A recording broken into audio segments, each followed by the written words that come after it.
Hey guys, so we are going to talk about our ankles and the mobility which affects our knees and also our hips and our back and all the way up. So first exercise is going to be standing in the lunge here. The back foot is slightly up, so you're in this position. And from this movement, you're going to do a torso rotation, keeping yourself nice and up tall, anterior pelvis tilt. And you're not going to rotate your knees. So as you rotate from side to side, you're going to hold stability doing a torso rotation. This is your first exercise as we work towards building more stability. The second one is warming up in a march. So you're going to have one foot placed firmly down, big toe, little toe and heel. And you're going to try not to sway your hips or move your upper line of body. And from there, you're going to lift up, hold, and down. Lift up, hold, and you're not going to do any of this movement and down. You can go a little bit faster if you have the stability, and you can have your hands on your hips. After that, we're going to work on our dorsiplantar flexion with calf raise. So you're going to come onto a stable surface. I've only got a block here, so you can also use the window, wall, whatever you have to stabilize. From here, you're going to squeeze your glutes, push your hips forward, then lift up nice and high, and then you're going to lead yourself slowly, as deeply as possible towards the ground. And then you're going to go up, up, up, up, up, and then you're going to come down. Each exercise do for around 30 seconds, 2 sets, and down. Beautiful. So from this movement, we have so many movements that we can do when we are working on our ankles that helps the rest of our body and mobility and stability, and it's so important to work this joint area. So please take your time with it as well. Okay, from this movement now, we're going to do a squat. So you're going to place the band on and you're going to do an isometric hold. The band is going to make sure the knees are not this way or this way. You're going to tuck your pelvis and you're going to place your feet firmly on the ground. And as you squat down, down, down, down, you're going to hold, keeping your knees out, but not too far out that you rock onto the outsides of your feet, not too far in that you rock on the inside, not too far forward and not too far back.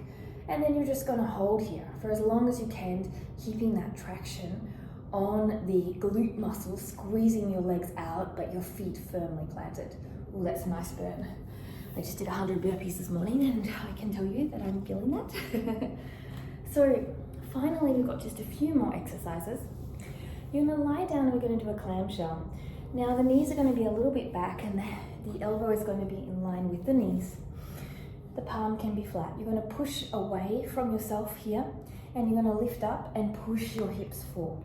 Once you've done that movement, you're going to open and close.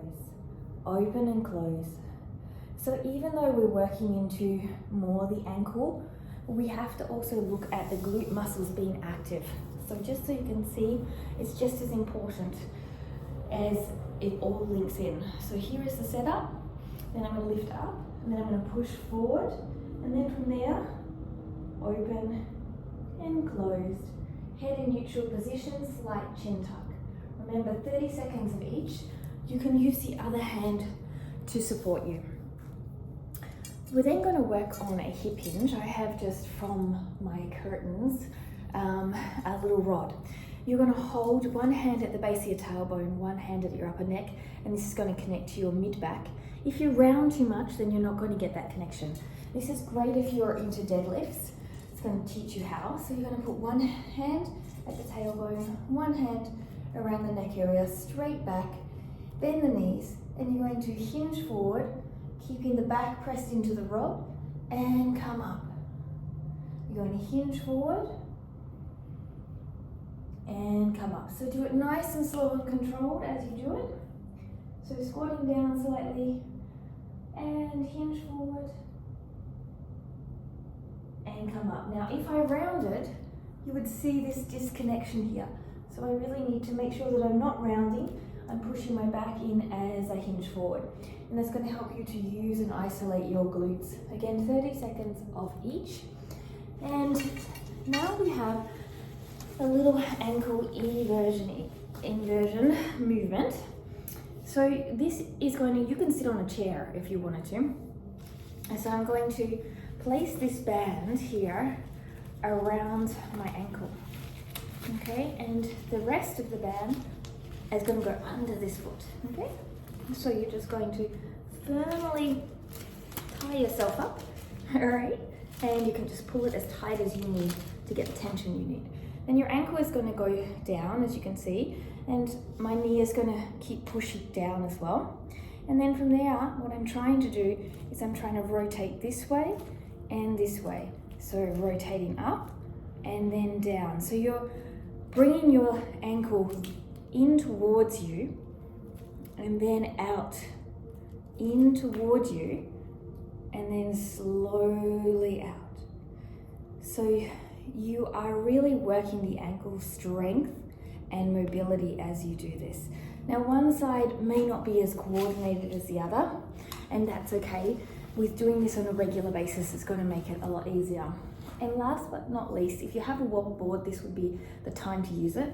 I don't have a wobble board, so I have a wobbly persona. So my wobbly persona with a wobbly pillow is going to be perfect. Okay.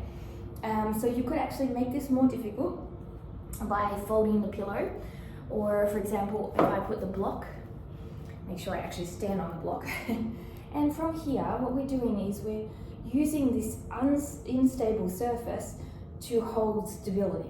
We're keeping a nice straight line and we're working on the strength of our ankle by standing here for 30 seconds. If you want to add a little bit of hip flexor movement, what you can do, let's see, hopefully I'll be on it enough, is the hip flexor movement. You can push your hip forward and grab the opposite leg, and from here straighten the bottom leg and pull your knee into your hip and push your hip out. And then you've got a little bit more of a hip flexor, glute activity, and the balance going on. So here are your exercises for your ankles and your stability of your lower line, helping you to stabilize and to bring more strength and stability to your body. I hope you enjoy. Thanks for joining me, and I'll see you next time. Namaste.